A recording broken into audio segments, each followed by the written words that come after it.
Imagine a night so quiet you can hear your own heartbeat. That's how it started in that unassuming little house on Green Street, London. A night where the darkness seemed to whisper stories of the past, where the silence was so thick you could almost touch it.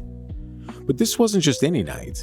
It was the night the ordinary turned extraordinary. When the walls themselves seemed to come alive with secrets they were desperate to tell. Think of a family, just like yours or mine, tucked away in their beds, unaware of the horrors that awaited. Suddenly, furniture begins to move. Knocks sound from nowhere, and a child's voice speaks with an eerie echo of someone long gone. This isn't some tale from a horror movie. This is real. This happened. And it's known as the Enfield Poltergeist.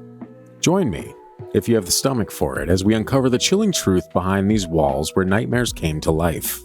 Let's talk about it.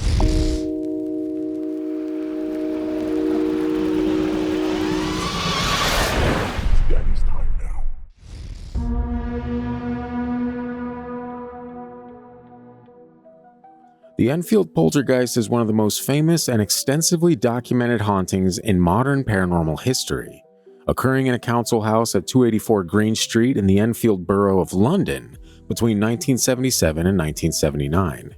The haunting primarily centered around the Hodgson family, especially the two daughters, Janet, aged 11, and Margaret, aged 13.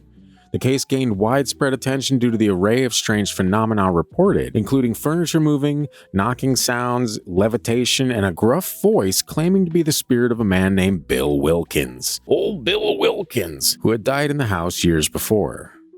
The disturbances began in August 1977 when Peggy Hodgson, a single mother, noticed a chest of drawers moving in her children's bedroom.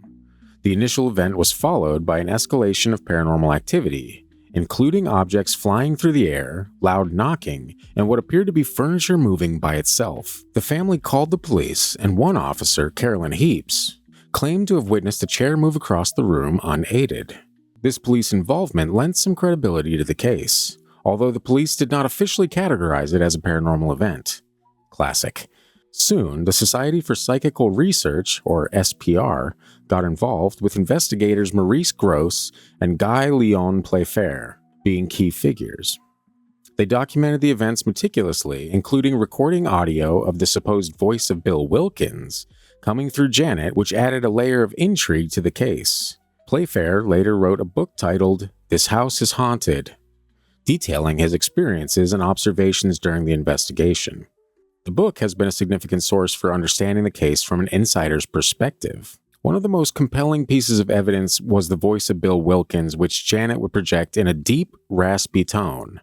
This voice was later corroborated by Wilkins' son, Terry, who confirmed that the details Janet provided about his father's death matched reality, including the manner of his death from a brain hemorrhage while sitting in a chair. This aspect of the case has been pivotal in discussions about the authenticity of the haunting. Despite the compelling evidence, skepticism arose, especially when Janet admitted to faking some of the events. On an ITN news program in 1980, she stated, "Oh yeah, once or twice we faked phenomenon, but just to see if Mr. Grosse and Mr. Playfair would catch us." This admission has been a focal point for skeptics, arguing that at least some of the phenomenon might have been staged by the children for attention or out of mischief. However, Janet also maintained that the majority of the activity was genuine, estimating that only around 2% of the events were faked. The case also attracted the attention of American demonologists Ed and Lorraine Warren, famous for their work on other high-profile hauntings. Although their involvement was brief, their presence added to the case's fame, especially through the dramatization in The Conjuring 2, where their role is significantly exaggerated for cinematic effect. Go figure. In reality, their visit was more of a one-day affair, where Ed Warren reportedly suggested that there was potential for profit from the case's publicity. Photographer Graham Morris, who worked for the Daily Mirror, documented many of the incidents, including a famous photograph that appeared to show Janet in a levitating position. Morris defended the authenticity of these photos, stating he saw no trickery from the family, despite the intense scrutiny and skepticism. His involvement added a media dimension to the case, with his photographs becoming iconic images associated with the Enfield haunting. Anita Gregory, another SPR investigator, was notably skeptical, suggesting that many of the phenomena could be explained by the children's pranks. She pointed out suspicious behavior from the girls and speculated that they might have staged incidents to capture the attention of journalists. This view is also shared by John Beloff, who suggested that Janet might have been practicing ventriloquism to create the voice of Bill Wilkins. Okay. Okie dokie. Okie dokie. The Enfield case has since become a cultural phenomenon, inspiring numerous adaptations in film, television, and theater. The Enfield Haunting, a TV miniseries, and the Hollywood film The Conjuring 2 are amongst the most notable. These adaptations, while dramatized for entertainment, have kept the story in the public eye, contributing to its enduring fascination. Theories about the haunting range from paranormal explanations like poltergeist activity focused around a child during puberty, to psychological explanations suggesting that children might have been seeking attention or reacting to a stressful home environment. Some have even suggested that the paranormal activity was a manifestation of repressed energy or stress from the family, particularly focusing on Peggy Hodgson's situation as a single mother with 4 children. The haunting eventually ceased as mysteriously as it began, with no clear explanation for why the activity stopped.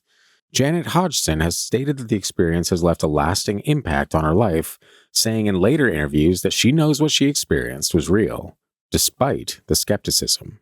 This personal testimony adds a human element to the narrative, showing the profound effect such events can have on individuals involved.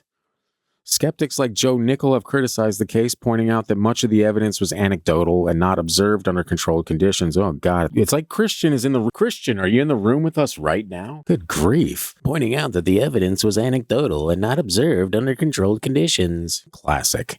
Nickel also highlighted the potential for suggestion and expectation to influence perceptions of the events, suggesting that the phenomena might have been exaggerated or entirely fabricated by the children. Yeah, classic. You got everyone. You got the police, you got Ed and Lorraine Warren, you got everyone in on it, you 11 and 13-year-old children. Geniuses, both of you, apparently. I'm sorry, it's hard. It's really hard to keep my opinions in check, but it's fine. It's fine. I'm just here to narrate, you know? I'm just here to tell a story is all, friends. Despite the controversies, if I can get back to it, despite the controversies, the Enfield Poltergeist remains one of the most documented cases in paranormal research, with hundreds of hours of tape recordings and numerous witness statements. These records have been analyzed and reanalyzed by both believers and skeptics, yet no consensus has been reached on the authenticity of the events, making it a subject of ongoing debate. The case has also influenced academic research into paranormal phenomena, with psychologists like Chris French offering explanations grounded in cognitive biases, suggesting that what people perceive as paranormal might often be explainable by psychological or natural means.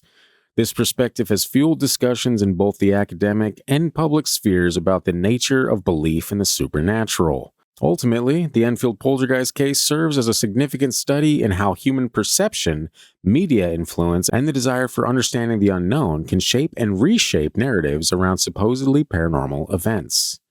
Whether viewed as a genuine haunting, a hoax, or something in between, it remains a compelling chapter in the Sorry about that. It remains a compelling chapter in the annals of ghost stories. In the annals. I don't like that word. It looks too much like all right? Take it out. Somebody take it out. I can't deal with that. It remains a compelling chapter in the annals of ghost stories. So, what's your take on the Enfield Poltergeist? Genuine haunting or elaborate hoax? Did an 11-year-old and a 13-year-old pull off the impossible? You tell me. And more importantly, if you could ask Janet Hodgson one question about her experience, what would it be? Let me know in the comments below. Till next time, stay spooky.